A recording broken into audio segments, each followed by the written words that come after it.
آپ حملہ کرنے والے دشمنوں سے مت ڈرو، چاپلوسی کرنے والے دوستوں سے ڈرو۔ آج کی آیات کا ترجمہ۔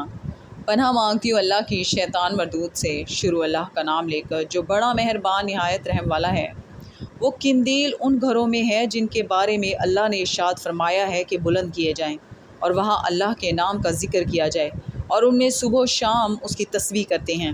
ایسے لوگ جن کو اللہ کے ذکر اور نماز پڑھنے اور زکوٰۃ دینے سے نہ سوداگری غافل کرتی ہے نہ خرید و فروخت، وہ اس دن سے جب دل خوف اور گھبراہٹ کے سبب الٹ جائیں گے اور آنکھیں اوپر چڑھ جائیں گی ڈرتے ہیں، تاکہ اللہ ان کو ان کے اعمال کا بہت اچھا بدلہ دے اور اپنے فضل سے زیادہ بھی عطا فرمائے، اور اللہ جس کو چاہتا ہے بے حساب رزق دیتا ہے۔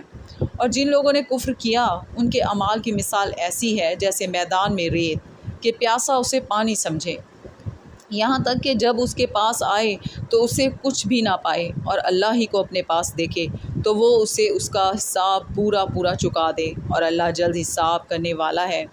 یا ان کے اعمال کی مثال ایسی ہے جیسے گہرے سمندر میں اندھیرے جس پر لہر چڑھی چلی آتی ہو اور اس کے اوپر اور لہر آ رہی ہو اور اس کے اوپر بادل ہو، غرض اندھیرے ہی اندھیرے ہوں، ایک پر ایک چھایا ہوا، جب اپنا ہاتھ نکالے تو کچھ نہ دیکھ سکے، اور جس کو اللہ روشنی نہ دے اس کو کہیں بھی روشنی نہیں مل سکتی۔ صدق اللہ العظیم۔